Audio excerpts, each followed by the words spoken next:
Con luz pero sin agua de abasto y con grietas amenazando todavía la seguridad de sus casas en el barrio del Corazoncillo, en Las Manchas, en La Palma. Muchos vecinos siguen sin poder volver hasta su hogar. Hoy hemos acompañado a una cuadrilla, la están viendo, que limpia la ceniza para liberarles a los vecinos todo el camino. Todavía aquí es muy difícil volver a vivir, yo no, hasta que no lo vea mucho más claro no pienso, aparte que la casa la tengo toda llena de grietas y demás. ¿Qué tal a todos? Muy buenas tardes. El dato del mes de enero, el paro subió, pero subió mucho menos que en años anteriores, descontando el año de la pandemia, donde sí se seguían sufriendo los efectos de las consecuencias económicas. Si miramos de enero a enero, 12 meses, Canarias tiene unos 72.000 parados menos, pero aún hay más de 12.300 trabajadores en ERTE aquí en las islas. Dato importante, el de la contratación indefinida. 20 de cada 100 contratos firmados en enero eran fijos. Este es un dato histórico. Solo llevamos un mes de vigencia y esperamos que la reforma laboral sea convalidada mañana, porque sería una buena noticia para el mercado de trabajo. El ministro Escrivá ha reconocido hoy que el modelo de acogida de menores migrantes no acompañados dice que no es el adecuado y aboga por un reparto entre autonomías. El año pasado fueron derivados 208 niñas y niños a otras comunidades autónomas, insuficiente, según el gobierno canario, que va a hacer todo lo posible, dice, para ofrecer un trato digno. Apela a la solidaridad territorial. Ausencias importantes en la primera aparición pública del obispo de Tenerife. Ha sido en Candelaria y solo unas horas después de que la Fiscalía confirmase que abre diligencias de investigación por un presunto delito de odio por sus palabras sobre la homosexualidad. Han abierto una diligencia de investigación en orden a determinar si los hechos son constitutivos de infracción penal alguna. El obispo presidía el único acto religioso de la festividad de Candelaria, hoy en Tenerife. Es festivo y esta es imagen en directo que nos llega desde esa basílica del interior de ese templo. Una jornada, por cierto, atípica, con colas que hemos visto en la calle y esperas, a pesar de que el programa se ha reducido al mínimo por la pandemia. Estaremos de nuevo en directo en unos minutos. Sentido homenaje del que fuera director del Jardín Botánico Viera y Clavijo durante casi 40 años, David Brownwell, recientemente fallecido. Familiares del botánico, colegas científicos y los trabajadores del jardín han querido despedirse, como están viendo, del que ha sido máximo protector de la flora endémica de Gran Canaria y también de toda Canarias.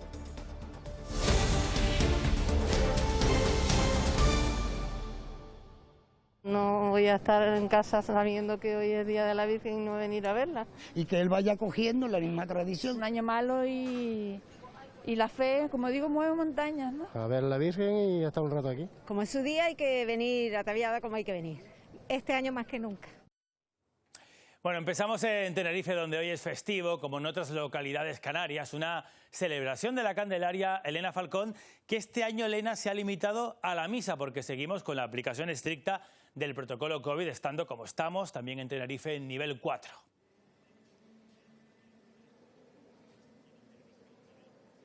Efectivamente, sin la procesión anoche de miles de personas con las velas prendidas, únicamente con la celebración de la Eucaristía y la Virgen asomada unos minutos al término de esta a la puerta de la iglesia para que pudieran verla las cientos de personas que quedaron fuera de la misma. Ha transcurrido esta festividad, recordemos que es la segunda, marcada por la pandemia y este año además por la lluvia. El aforo del templo se ha visto reducido un 33% y se han establecido circuitos para su acceso que se han reabierto hace unos minutos para que los fieles puedan presentar sus respetos y ofrendas florales a la patrona. Hay que decir también que el programa, como indicabas, se ha visto reducido al mínimo y que es una afluencia la que ha atraído al público movido por la tradición, el fervor religioso o también promesas muy inferior a la de los tiempos pre-COVID, y esas calles y terrazas más vacías las han acusado sobre todo el comercio y la hostelería, que insisten en pedir en que se rebajen las restricciones para que la fiesta pueda recuperar todo su esplendor. La Basílica de Candelaria abría sus puertas desde muy temprano, coincidiendo con el segundo año en el que se celebra la festividad litúrgica, con restricciones a causa de la pandemia. Y pese a ello eran muchas las personas que desde primera hora de la mañana se acercaban al templo para ver a la Morenita. Como todos los años, a ver a la Virgen y estar un rato aquí. Este año más que nunca. Muy bien, está todo muy bien organizado. Y la fe, como digo, mueve montañas, ¿no? Muchos han querido honrarla con flores. Tres rosas para la Virgen. Sí, todos los años. Y el día 15 de agosto también. Otros intentaban garantizar el relevo generacional. Y que él vaya cogiendo la misma tradición y esto no se pierda. Algunos lo hacían corriendo. Sí, de Barranco Grande. Un camino a la Basílica que también agradecen algunos comerciantes que hacen hoy su mejor caja y lo que más se vende. Bueno, el recuerdito de la Virgen de Candelaria, por supuesto, y Hermano Pedro también se vende bastante, que es el primer santo canario. Aunque el tiempo no acompaña y las restricciones tampoco, por lo que algunos negocios confían en que a lo largo del día la cosa se anime. A la espera. A comparación con otros años está bastante floja. Y ya en el interior y con aforo limitado al 33%, se celebraba a las 12 del mediodía la principal Eucaristía, que estuvo presidida por el obispo Bernardo Álvarez y a la que asistieron las principales autoridades de la isla.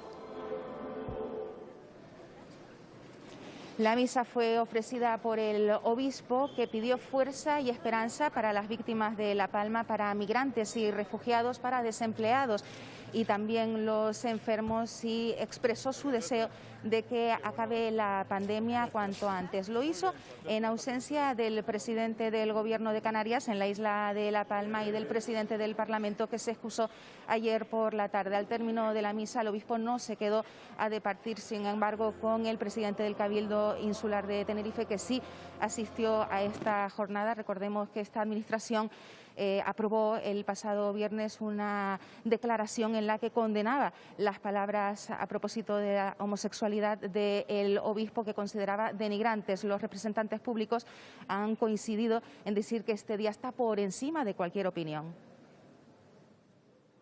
La posición personal ya la ha manifestado la mía con respecto a esas declaraciones, y de igual manera el Partido Socialista llevó una moción que hay que reconocer que se aprobó por unanimidad en el Cabildo Insular de reprobación de esas declaraciones. Creo también que ha hecho bien en rectificar y bueno, pues creo que es la fiesta de la Virgen. Yo creo que eso es lo importante hoy también.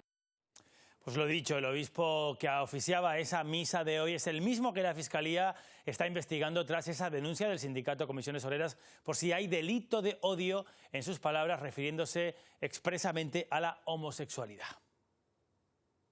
Se lo preguntaba por lo de la homosexualidad. ¿Eso es un pecado mortal? Depende de la persona y las circunstancias. Todo. Para que una cosa sea pecado mortal, hace falta que la persona sea consciente de que es pecado. Segundo, que lo haga libremente, y que no esté condicionado por nada. Por estas palabras, el obispo tendrá que declarar ante la Fiscalía. Tenemos que determinar si esas declaraciones que han dado lugar a la apertura de esa diligencia de investigación son constitutivas o no de infracción penal. Un proceso de investigación en el que se estudiará el contenido de esta entrevista y del que saldrán dos decisiones. En el ámbito de la investigación se circunscribe a un delito de odio sin perjuicio de que, si lógicamente a lo largo de la práctica de las diligencias de las mismas aparece cualquier otra infracción penal, también sería objeto de investigación. Y por el contrario, si finalmente se entiende que no hay ningún hecho punible, pues finalmente se archivarían, lógicamente. Denuncia que nace desde el Sindicato de Comisiones Obreras. Es un paso muy importante para que nadie se sienta por encima de los derechos de las personas, para que nadie pueda atentar ese derecho a la igualdad real y efectiva que cualquier ser humano tiene. No es la primera vez que el obispo da unas declaraciones similares refiriéndose a la homosexualidad y los abusos sexuales. El Gobierno de España da por resuelta la situación del Centro de Atención Temprana de Migrantes que el Ayuntamiento de Arrecife consideraba como un recinto ilegal. El Consejo de Ministros lo ha declarado de interés general. Sara Duarte. Esto significa que este recurso puede ponerse en funcionamiento sin necesidad de los permisos municipales. Se desconoce cuándo las personas que actualmente al llegar pasan 72 horas hacinados en una nave industrial pueden pasar a este recurso con mejores condiciones. El Ayuntamiento de Arrecife se ha pronunciado denunciando la descoordinación del Gobierno central, argumentando que mientras el lunes recibieron una nueva solicitud de licencia urbanística, el martes se aprobó la instalación del CATE por interés general. Las personas que trabajan en primera línea con la situación migratoria ya se han pronunciado sobre esta situación.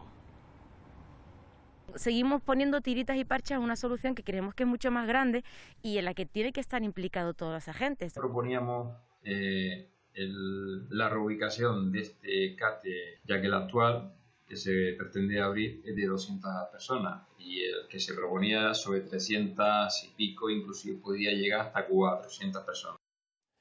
Bueno, sobre este asunto el ministro Escrivá ha reconocido que el modelo de acogida de migrantes menores que viajan solos no es el adecuado y aboga por un reparto que sea equitativo entre comunidades. A esa solidaridad ha apelado también el Gobierno canario, mientras que el Partido Popular va a pedir, dice, explicaciones en el Senado y en el Congreso a varios ministros. Para el vicepresidente de Canarias es inaceptable la situación de abandono que en este tema, asegura, sufren las islas por parte de España y la Unión Europea. Es tolerable que dejen a esta comunidad sola en la gestión de la atención inaplazable de atender a los menores. Nosotros vamos a hacer todo lo que esté en nuestras manos. Un tema que se ha abordado hoy en el Senado, donde la agrupación socialista Gomera denunciaba que no quedan plazas de acogida en las islas. Todos los que lleguen y todas las que lleguen a partir de ahora tendrán que dormir en una comisaría o en los espacios habilitados por el Ministerio de Interior. También en la Cámara Alta, los populares han anunciado que pedirán la comparecencia de hasta 3 ministros: Interior, Presidencia y Migraciones. Solamente en el mes de enero han llegado más de 3.000 personas, eso nunca se había visto en un mes de enero. Y por tanto el Partido Popular lo que va a pedir son explicaciones. El presidente de Canarias ha asegurado que el tema estará sobre la mesa en el próximo encuentro bilateral con el Gobierno central este mismo mes. En esa comisión mixta establezcamos una situación actual, ¿no? Porque 2.600 personas es una cantidad que está muy por encima de las posibilidades que nosotros podemos dar. Yo creo que el modelo que tenemos no es un modelo adecuado. Tendríamos que trabajar con las comunidades autónomas para establecer un modelo donde se puedan distribuir. Y pone como ejemplo el modelo de acogida de mayores de edad distribuidos, asegura, por todo el país. 16 familias canarias acogen de forma temporal a menores extranjeros no acompañados. Las familias de acogida ya se han ofrecido para formar parte de la solución provisional a estos menores. Seguimos insistiendo en que tenemos los recursos, que somos nosotros, somos la familia, somos los seres humanos, pero la Administración es la que necesita tener claro que somos nosotros el recurso. Las dificultades con el idioma y la propia experiencia vital y migratoria de los niños y niñas que llegan a las costas de Canarias requiere, dice, de un mayor esfuerzo en la preparación de las familias. En 2011 la propia Administración, desde su Dirección General, lo que hizo fue ir a los centros, buscar a los niños que eran susceptibles de poder ser acogidos y preparar familias para ellos. O sea, ya se ha hecho, ya no es una cosa que se ha hecho nueva. Calcula que Canarias cuenta con 250 familias de acogida registradas y otras 25 están a la espera de recibir la idoneidad. Estos trámites los llevan a cabo las ONGs. Si la Administración no se fortalece con personal, es imposible que puedan atender a más familias, porque al final lo que hace es ni atienden a las que están, ni atienden a las nuevas familias que estén llegando. El tiempo estipulado para recibir la idoneidad es de 9 meses, dice, pero la espera se alarga hasta el año y medio. Un impacto el de la emigración irregular que El Hierro vive de forma directa con recursos de acogida que tiene limitados y además son temporales. A pesar de esta provisionalidad, siguen llegando supervivientes de pateras que son rescatados cerca del Hierro y también allí se les da sepultura a los que perdieron la vida. Más de 2.000 personas han llegado a El Hierro, la isla más occidental, la última esperanza. El primer cayuco de esta etapa fue el 24 de octubre de 2020. 2.032 personas en 37 embarcaciones, lo cual nos dice que, bueno, que siendo la isla más pequeña del archipiélago, salvando la graciosa como siempre, pues bueno, pues una cantidad muy elevada de personas y un número muy elevado de embarcaciones. Hay dos países que destacan fundamentalmente, que son Mali y Senegal. La isla del Meridiano es muchas veces la única oportunidad para llegar con vida. Después, los traslados a Tenerife y Gran Canaria y el reto de continuar hacia Europa. Pero también está la muerte. 6 personas están enterradas en el Pinar, sin nombres, sin apellidos. Las arcas públicas cubren su digna sepultura. Pues el nicho está en 150 euros y después cada entierro nos cuesta 1.500 euros. Pero ya te digo, eso lo soportamos con mucho gusto, pero sí me duele mucho la parte humanitaria. El último traslado de las personas adultas fue el 6 de enero. En cuanto a las menores, permanecen 55 a la espera desde hace meses de un documento de fiscalía que determine su edad.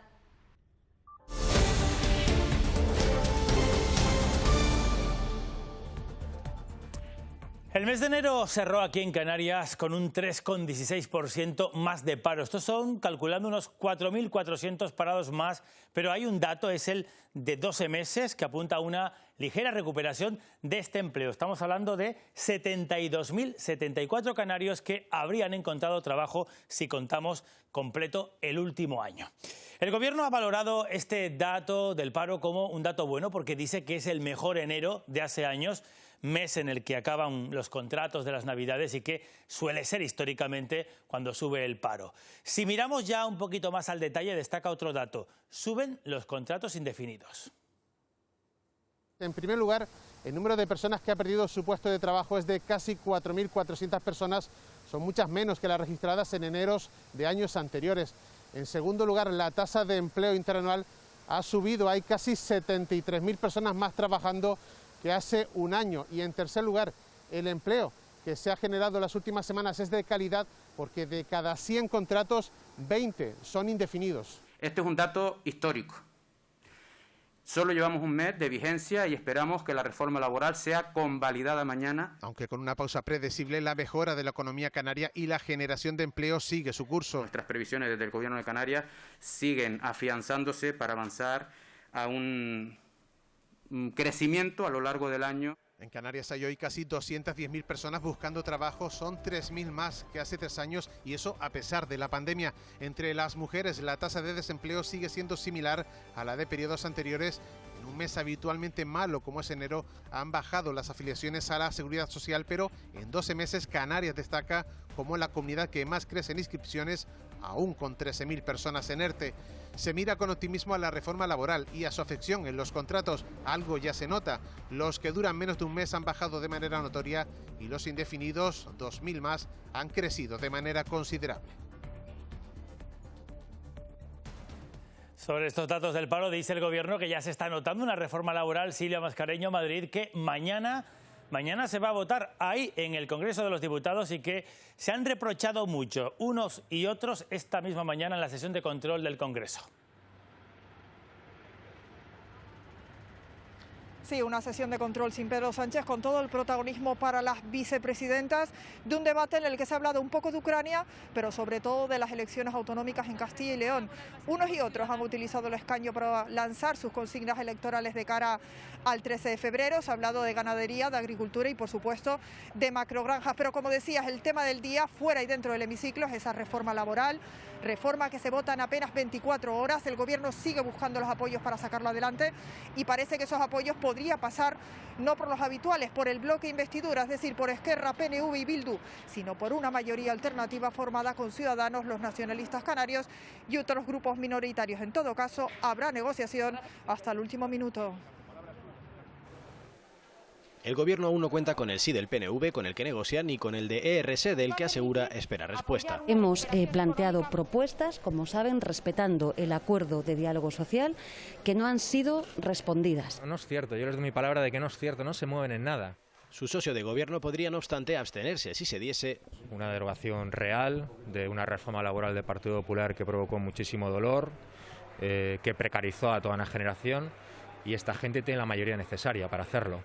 Patronal y sindicatos continúan aferrados al acuerdo y presionando. Lo hemos trabajado 9 meses, y yo creo que hemos trabajado muy intensamente y estamos satisfechos con lo que se ha conseguido, pensamos que es bueno para el país. Hacer un llamamiento a todo el marco parlamentario para que piensen en la gente, una reforma que va y tiene que estabilizar el empleo. Pero como se trata de números y escaños y con el no del principal partido de la oposición asegurado... Esta reforma además está pensada, señora Díaz, para salvar su empleo, no el trabajo de miles de personas en el campo o en el sector del motor.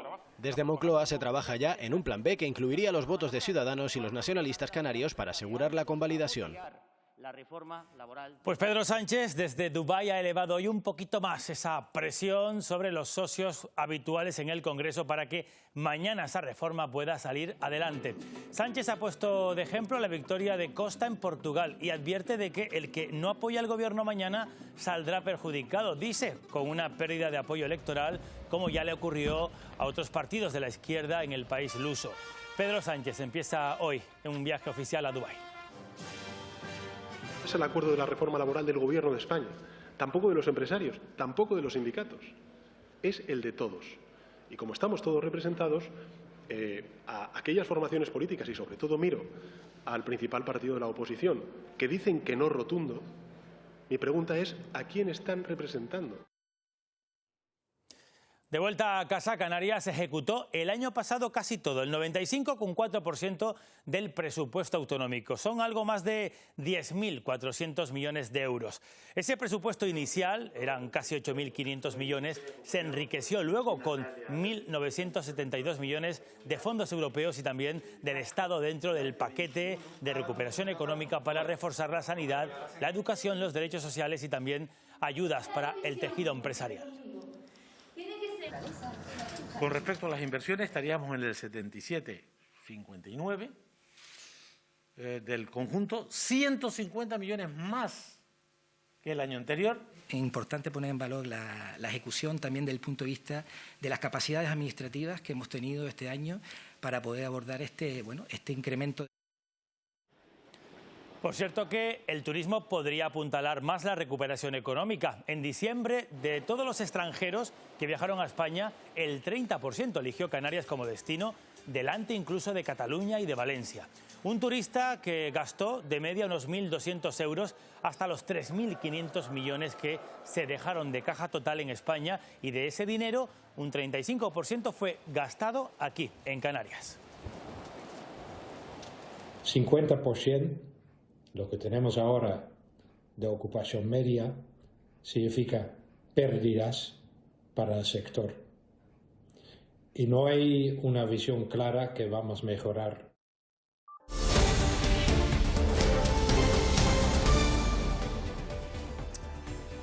Bueno, vamos a caminar, aquí lo tienen, sobre los distintos cráteres que presenta el edificio volcánico en La Palma, ahí en Cumbre Vieja. Se pueden apreciar esos bordes.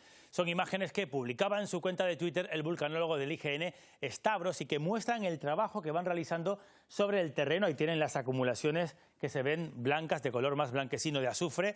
Bueno, investigaciones sobre el terreno que siguen realizando los científicos. Dice Stavros que estos paseos permiten ver la esencia volcánica y le agradecemos mucho que lo quiera compartir con nosotros. Todavía hay muchos vecinos que no pueden regresar a sus casas ahí en La Palma, cerquita de ese volcán que veíamos. Hoy hemos conocido la situación concreta de un barrio, el Corazoncito, donde las cuadrillas de operarios, Javier Sánchez, trabajan muy duro para retirar la ceniza y despejar, Javier, el camino. Así es, porque durante los meses de la erupción, el viento alisio terminaba por llevar de forma masiva esas cenizas hacia el suroeste palmero. Barrios como el Corazoncillo, también la zona de Las Manchas, Puerto Naos, La Bombilla, El Remo, fueron los que se vieron principalmente afectados. Pero los que están más cerca de esa zona de las coladas, de ese cono volcánico, son los que se están viendo más afectados ahora para poder retirar todo ese material en forma de ceniza desde que se abrió, incluso antes, desde que se abriera y terminara la erupción volcánica. Se están volcando en esa zona las cuadrillas de limpieza, pero el trabajo muy probablemente va a durar varios meses. Ángel no ha podido regresar a su casa en Las Manchas. Todavía aquí es muy difícil volver a vivir. Yo hasta que no lo vea mucho más claro, no pienso. Aparte que la casa la tengo toda llena de grietas y demás. Hasta que no quede totalmente desenterrada, no se podrán valorar los daños en la estructura. Tampoco tiene agua. Lucy, desde hace 2 semanas. Tuvimos la inmensa suerte de que quedaran en pie. Y ahora nada, a luchar, a ver si nos ayudan para ir reconstruyendo, ir volviendo. Estas personas han sido contratadas para ayudarle, a él y a todos los vecinos y zonas afectadas. Se han contratado ya 700 personas un total de 1.600 que serán contratadas el resto en las próximas semanas. Para ello se destinarán 63 millones de euros y tendrán contrato durante un año. Todas las manos son pocas porque en algunos lugares no se puede trabajar con máquinas. Se tendrá que llegar a todo porque tenemos que reconstruir todo. Yo estoy seguro que ojalá no sea necesario nuevos planes para esto, sí para otras cosas, pero si fuera preciso habría nuevos planes por parte del Gobierno de España y también el resto de las administraciones. El presidente ha subrayado que estas contrataciones contribuyen además a mejorar la situación económica de la isla. Ha destacado que a finales de enero en La Palma se contabilizaban menos desempleados que en el mismo periodo de 2019. Y hace escasos minutos ha terminado una reunión entre Presidencia del Gobierno de Canarias, Cabildo de La Palma y los responsables del proyecto Revivir el Valle. El objetivo era dar a conocer cómo está funcionando este programa de participación ciudadana. Quiere aunar todas las sensibilidades de los municipios del Paso, Los Llanos de Eriana y Tazacorte para volver lo antes posible a la normalidad. Sabemos en el sistema que estamos y las decisiones se toman en una esfera. Sin embargo, la participación ciudadana tiene otra esfera, la esfera de la deliberación. Es un derecho y también una oportunidad para las administraciones para hacer más eficientes sus decisiones, con lo cual esta esfera de la participación debe tener su espacio. Esos colectivos y esas individualidades tendrán voz y tendrán también de alguna manera voto en las decisiones que se tomen por parte de todas las administraciones. Incluso tenemos ya grupos de trabajo para consensuar o para posibilitar espacios en donde podamos debatir lo que realmente les importa. Corazoncillo, barrio de Corazoncillo, no Corazoncito, que le cambiaba yo el nombre. El Gobierno de Canarias ha repartido 2 millones a más de 150 empresas de La Palma que tuvieron que parar por completo su actividad con motivo de la erupción del volcán. Hoy la consejera de Economía, Elena Mañez, y las instituciones palmeras han hecho un seguimiento a estas medidas que se están aplicando en materia de empleo y también ayudas directas al sector. Vamos a poner en marcha y vamos a repasar ahora también con el Cabildo y los ayuntamientos el resto de medidas pendientes dentro del plan de empleo, 5 millones para el Cabildo de La Palma para contribuir también a unas ayudas directas al conjunto de la isla, autónomos y pymes, el plan de empleo, el plan de formación. Faltan ahora mismo 3 minutos para las 3 de la tarde. Se acaban de actualizar los datos de la pandemia. 1.378 nuevos positivos en las últimas 24 horas y hay que lamentar la muerte. Sigue siendo una cifra muy alta de 8 personas, insistimos, en las últimas 24 horas. El caso es que el Ronapreve ya está aquí en Canarias. Esto es uno de los anticuerpos monoclonales con los que se va a tratar la COVID desde ya este año. No lo cura, pero sí que evita que el paciente pueda estar muy grave y que ingrese así en el hospital. Y eso es muy importante para el sistema hospitalario. Los hospitales canarios tienen desde este martes una de las 3 variedades de anticuerpos monoclonales que evitan que los pacientes con COVID empeoren. Estos fármacos, que reactivan el sistema inmunológico para combatir la COVID, tienen que ser administrados los primeros días de la enfermedad. No son propiamente dichos fármacos que curan el COVID, sino que son fármacos que han demostrado que en pacientes con un riesgo muy grande de empeorar mucho y de hospitalizarse, dados muy precozmente, reducen, al menos significativamente, el riesgo de que esos pacientes acaben en el hospital. Los anticuerpos monoclonales reducen el riesgo de hospitalización más de un 80%. El segundo de los 3 aprobados llegará en los próximos días. También tenemos el Cetrovimab que se irá incorporando durante el mes de febrero y a la espera que el Papolix de Pfizer, el Ministerio lo ha comprado, a que haga el reparto. Estos fármacos evitan el colapso en cuidados intensivos y abaratan la cuenta sanitaria. Pendientes estamos de la reunión del Consejo Interterritorial de Sanidad que empieza en cuestión de minutos en Madrid y sobre esa mesa está a reducir las cuarentenas o no y también el uso de la mascarilla en exteriores. Una decisión, esa de las mascarillas, que queda ahora en manos de las comunidades autónomas después de aprobarse ayer en el Congreso ese Real Decreto que lo regulaba. El Gobierno tuvo que ceder un poco para poder sacarlo adelante en la votación y ahora cada comunidad va a tomar su decisión. Nosotros hemos preguntado hoy a los expertos qué opinan sobre el uso de esta mascarilla en exteriores, en la calle. La sexta ola se ha convertido ya en la más larga de toda la pandemia. Estamos bajando muy rápidamente. La estimación es que a final de febrero pues estaríamos ya en unos niveles muy bajos. Y para algunos expertos ha llegado el momento. El momento de empezar a pensar en levantar restricciones. Una decisión prematura e inadecuada para otros. Con la mortalidad más alta de toda la pandemia, 379 fallecidos en Canarias en 2 meses, solo se agravaría la situación. Mientras más liberalicemos las medidas, más larga será la recuperación de la sexta ola y más el número de casos de hospitalización y de defunciones. E incluso el número de personas que puedan tener un COVID persistente. Por ello defienden el uso de la mascarilla como medida de salud pública. No estamos hablando de una playa en solitario ni de un bosque. Si tenemos una situación en donde no se respetan las distancias físicas y hay aglomeraciones. Incluso el imponer, como se está pensando en algunos países, la obligatoriedad de que la mascarilla fuera FP2. Tampoco apoyan reducir las cuarentenas. La variante Omicron sigue siendo infectante aún a los 7 días. ¿Cómo vamos a pensar en reducir una cuarentena, un aislamiento a 5 días? Lamentan que no se haya aprendido de los errores. Dinamarca se ha convertido en uno de los primeros países europeos en eliminar las restricciones de la pandemia.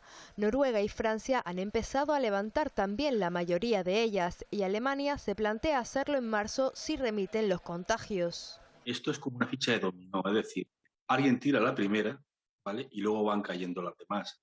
Ocurrió así con muchas de las cosas que hemos hecho en la pandemia. Que Francia dice que la mascarilla es obligatoria, pues yo como mi vecino pues también la pongo, ¿no?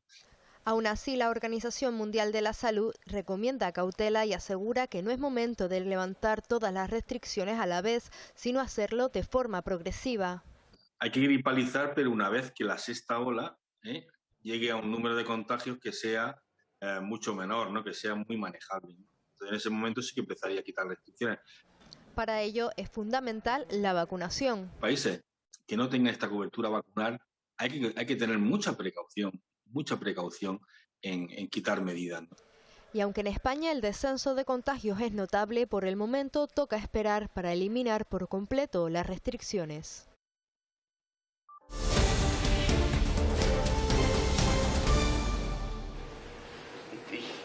Ich habe meiner Familie unendliches Leid zugefügt und le proporcionó un daño indefinible a su familia. Ich hoffe, dass Sie mir das eines Tages verzeihen können. Y espera que se le perdone algún día. Bueno, el acusado en imagen, escuchaban ustedes a su traductora. Es el testimonio, el perdón de este acusado de matar a su familia en el sur de Tenerife. El juicio queda ya visto para sentencia. Mañana jueves, será cuando el jurado comience ya a deliberar. En su último turno de palabra, el acusado se ha arrepentido, como están viendo, y ha repetido en varias ocasiones que él no era consciente cuando supuestamente cometió este doble crimen. Último turno de palabra para Thomas Hendrik. El alemán acusado de matar a su familia ha dicho que espera el perdón de la sociedad. Añadió que durante el juicio se ha dado cuenta de lo que le afectaban y cómo le influyeron en su vida los medicamentos. No era él mismo.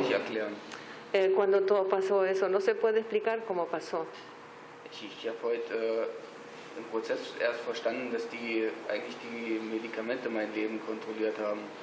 Solo ahora en este juicio cuando entendió cómo los medicamentos cambiaron su vida.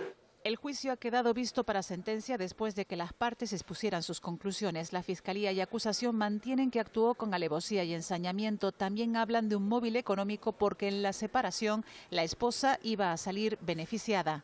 Es que él no quería que ella se fuera con los niños a vivir a otro sitio que no fuera la casa donde él tenía alquilado los pisos, donde podía controlarla.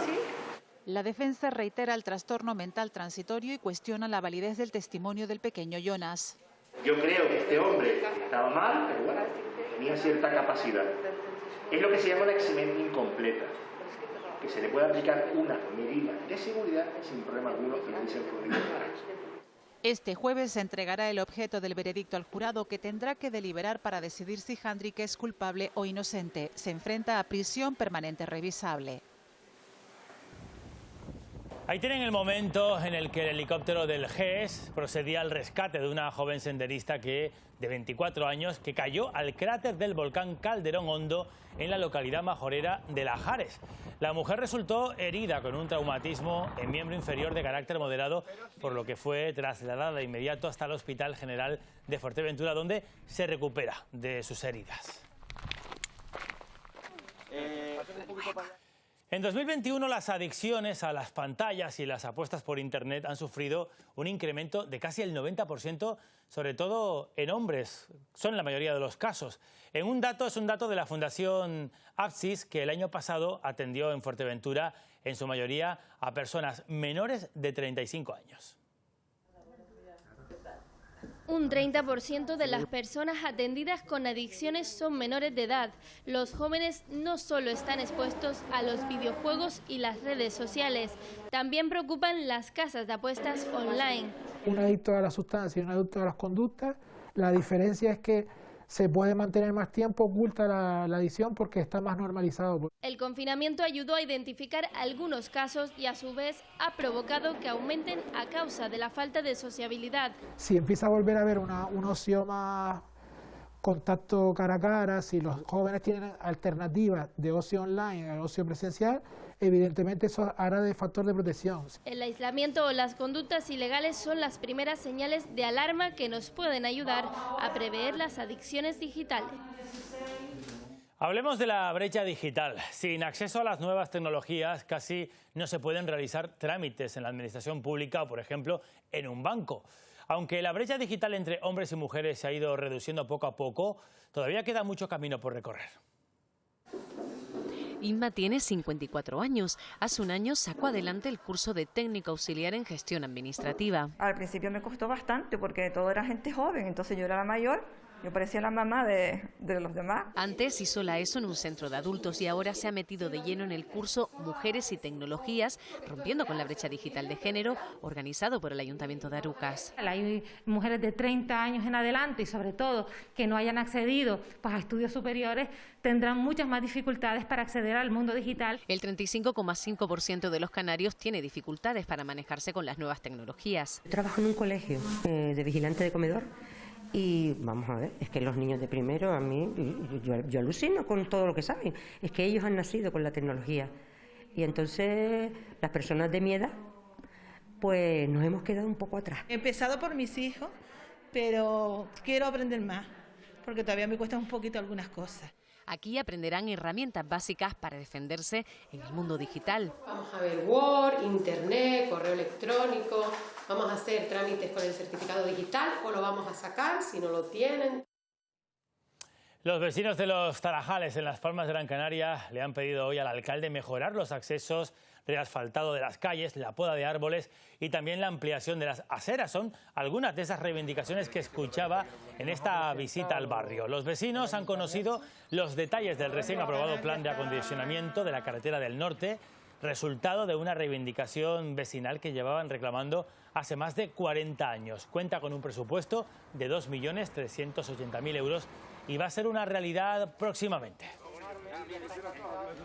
Y que va a conectar la zona de Siete Palmas, el colegio que se encuentra al final de la recta de Los Tarajales, con la avenida de Escaleritas, a través de un bulevar con aceras alineadas, con zonas peatonales, con accesos para los vecinos y vecinas. Se comprometió a intentar sacar adelante el proyecto de reurbanización de carretera de Los Tarajales y carretera del norte y parece que está cumpliendo. En fin, este año van a venir, si el ayuntamiento cumple con los plazos, más de 3 millones de euros de inversión a Los Tarajales.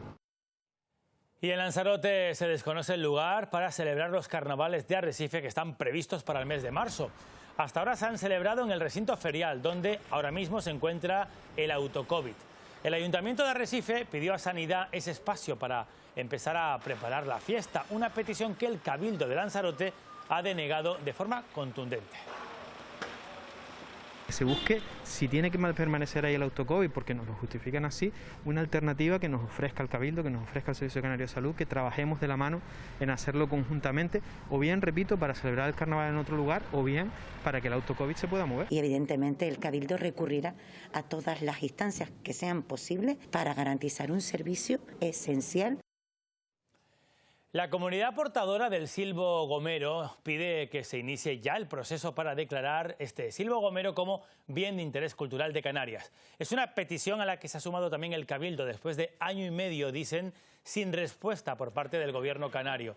Los silbadores denuncian que este lenguaje no disponga de protección autonómica aquí, teniendo en cuenta que es patrimonio cultural inmaterial de toda la humanidad desde el año 2009. La comunidad portadora del silbo ha remitido varios informes a la Dirección General de Patrimonio con datos, estudios y testimonios sobre el valor del silbo gomero. Que inicien el expediente de declaración del silbo gomero como bien de interés autonómico.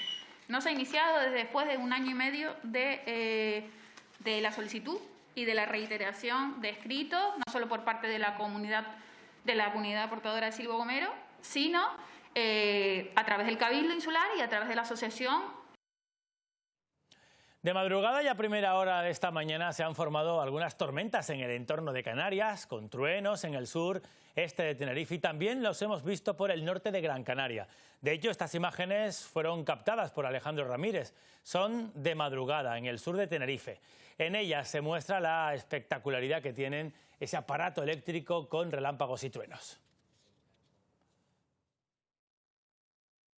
Buenas tardes. La probabilidad de tormentas en las próximas horas es menor que durante la pasada madrugada, pero todavía mañana se podría formar alguna y son más probables en el entorno de Lanzarote y de Fuerteventura a mediodía. Además, mañana volveremos a tener precipitaciones, sobre todo de madrugada, en forma de chubascos. Tendremos ratos de sol, quedará calima y se suma el viento. Tendremos viento fuerte y racheado, especialmente en el oeste de Lanzarote y de Fuerteventura, en zonas del norte, del oeste y en las cumbres de las islas de mayor relieve. Sentido homenaje a uno de los principales defensores de la flora canaria, David Brownwell, recientemente fallecido. Familiares, científicos, amigos y también trabajadores del Jardín Botánico Viera y Clavijo en Gran Canaria le han recordado hoy. Dicen sus amigos y colegas que si no lo conocieran, a David Brownwell se le definiría como un señor inglés alto y amable. El que fuera director del Jardín Botánico Viera y Clavijo durante casi 40 años ha recibido este miércoles en su jardín un homenaje póstumo. Al acto asistieron sus familiares, colegas, amigos y quienes trabajaron codo a codo con él. Se me hace difícil hablar del Jardín Canario y saber que no está la sabiduría de David para facilitar un dato. Por el jardín pasa mucha gente, ¿no? Pero son muy pocas aquellas que se quedan en un hueco grande en nuestro corazón. Y ese eres tú, David. David siempre ha sido y será uno de mis mejores amigos. Esos amigos a los que llamamos del alma. Un hombre joven, con una parsimonia propia de su cultura inglesa, que casaba muy bien con su acento y su vocabulario canario. Luchó con ahínco de proteger nuestro medio y concienciar a la población isleña de esta necesidad. Esas son sus raíces, las que han arraigado con más profundidad en este jardín canario. Con más de 100 publicaciones científicas, varios libros y 20 especies de flora endémica descubiertas, este británico estudió biología en la Universidad de Liverpool y realizó su tesis doctoral sobre el tajinaste canario. En 2005 fue galardonado como hijo adoptivo de Gran Canaria. En 2012 se le premió con la insignia de oro del jardín y un año más tarde se le concedió el Premio Canarias Internacional. Le confirman. La Orquesta Filarmónica de Gran Canaria se estrena esta noche en el Festival Internacional de Música y lo hace con Omega, pieza encargada por el festival a la compositora y pianista canaria Dori Díaz Jerez. El estreno será esta noche en el Auditorio Alfredo Kraus, Las Palmas de Gran Canaria, y mañana en el Auditorio de Tenerife.